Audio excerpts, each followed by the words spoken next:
My name is Aaron Houston, and this is a model of cellular respiration using my son's train set. So, to start off, cellular respiration is the conversion of glucose, breaking it down and turning it into carbon dioxide and water. And then the whole point of it is to actually produce a substance called ATP, which the cell actually uses as energy. So this process, cellular respiration, is meant to create a lot of ATP. Quick explanation of this. This stands for adenosine triphosphide, or phosphate, sorry. And we've got 3 phosphates that are on here. They can come on and off. So this has 3. That's what the tri is for. If we only have 2, it's adenosine diphosphate, ADP. All right. So that is the whole point of this, is making as much of this. And the way that it happens is we take glucose. All right, and this all starts out in the cytoplasm, which is the inner side of the cell. All right, so inside the cytoplasm, we actually have a process called glycolysis. Now, glycolysis involves 10 different enzymes, and they have some complex names, and it gets into a lot of nitty-gritty details. But the first 5 enzymes will actually start to break down this glucose, break it apart into some pieces, and this actually is going to require the use of 2 ATP. You have to put energy in order to get energy out. So it actually turns 2 ATP into ATP and actually breaks it down. But then we get to the next 5 steps where this glucose is rearranged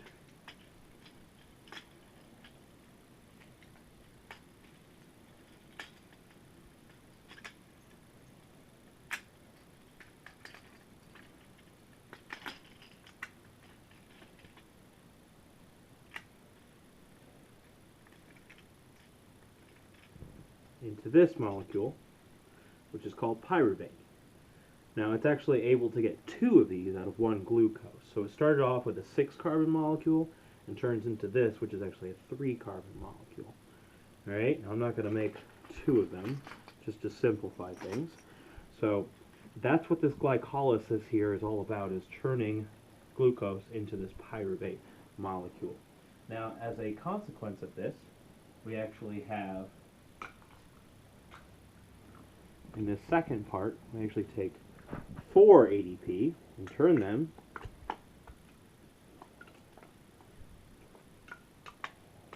into 4 ATP. Now, it took 2 ATP to get in there, but this does actually yield a net amount of 2 ATP out of this process. So we're actually able to get some ATP out of this very first step here. Each step kind of produces just a little bit. Now, this process will also produce a substance called NADH. Now, the way this works, we have a molecule called NAD, all right? And once this breaks down, it actually gets a hydrogen to attach to the NAD, becoming NADH. Now, this will become important later, all right? So it makes 2 of those from the glycolysis process. Quick important note. We're going to continue on talking about an aerobic process, which actually uses oxygen to finish converting the glucose. But the body, in situations such as extreme exercise, can actually just do this process as long as it can break the NADH back down into NAD, which that process produces lactic acid, and that is called anaerobic. All right, now that only happens when you do extreme exercises. It's not very ideal because of all the lactic acid produced. But continuing on with this process, we then get into the mitochondria. Right?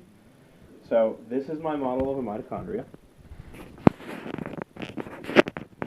The NADH and the pyruvate actually go into the mitochondria. Now, quick explanation of some of the parts here.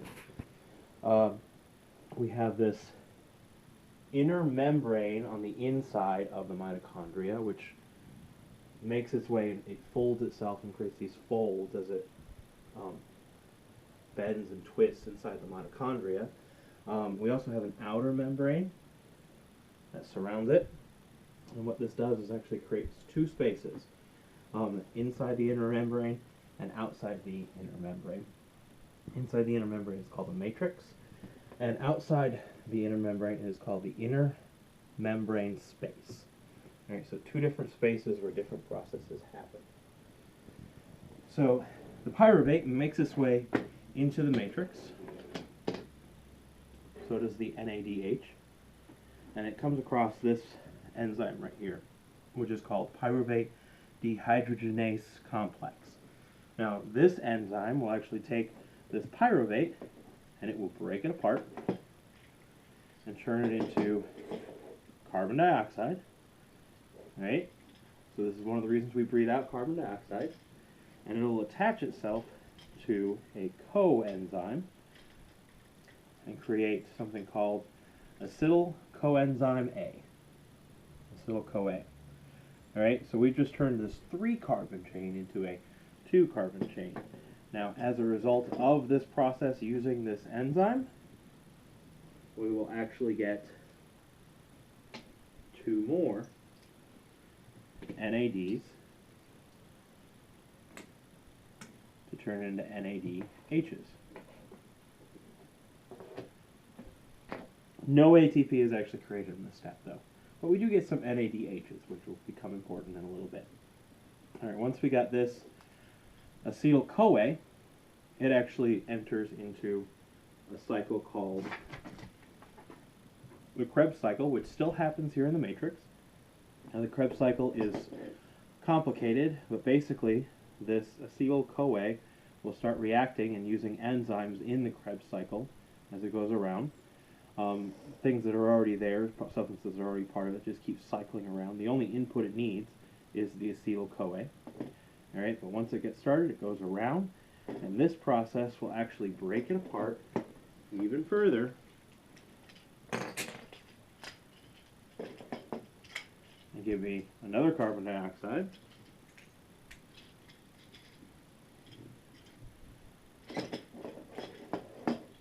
And another carbon dioxide. And as it breaks it apart, not only is it creating this carbon dioxide, which one glucose will actually have 4 carbon dioxides come out of this process, it will actually create even more NAD.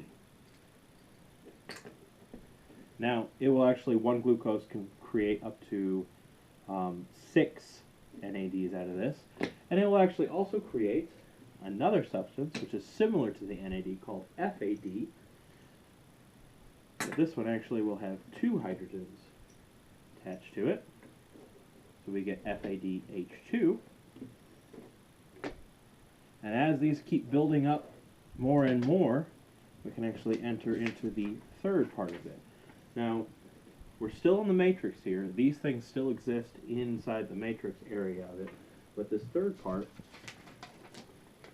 is called the electron transport chain. Now, it starts off with a bunch of enzymes that are attached to the inner membrane. Now, they actually form a channel leading to the inner membrane space from the matrix. So all of these NADs that we keep producing, and the FADH2, the NADHs, sorry, what they do is they will come across these enzymes on the inner membrane, and they will actually detach their hydrogens, and these enzymes form a channel which pushes their hydrogens into the inner membrane space. There's different enzymes here for the NADs as well as the FADH2s. All right, now not only are the hydrogens moving their way into the inner membrane space, they're also losing an electron. So as they come down through these proteins, they will lose an electron, and that electron keeps going. A couple more electrons here, because I had a bunch of them. Down the electron transport chain, which is what this phrase is called. Let me just turn this around. Okay? So these will go down the electron transport chain, and 1 for each and every single hydrogen. Now, because these hydrogens have lost an electron, they are positively charged. right? Now this intermembrane space is very small, so we're getting a lot of positively charged things building up in here, and there really isn't a place for them to go. These things will repel each other, and they don't really want to be in here, so they're trying to get out of this intermembrane space. Now the only place for them to actually leave is through an enzyme called ATP synthase. Now this is the most important step, I think, of cellular respiration. So ATP synthase is a specially designed enzyme which kind of acts like a wheel or cog, which allows these pushing positive ions to enter it, but then it doesn't allow them to leave until we have an ADP, which is a diphosphate, and a phosphate, and it's not actually allowed to leave until this mechanism actually mixes up with it and creates an ATP. So the pushing of these hydrogens through the ATP synthase will actually create a whole bunch of ATPs. How many ATPs? Anywhere from 30 to 34 from every single glucose with all the NAD and NADH and FADH2s that came through. Now, as these things keep making their way through the ATP synthase and making all these ATPs,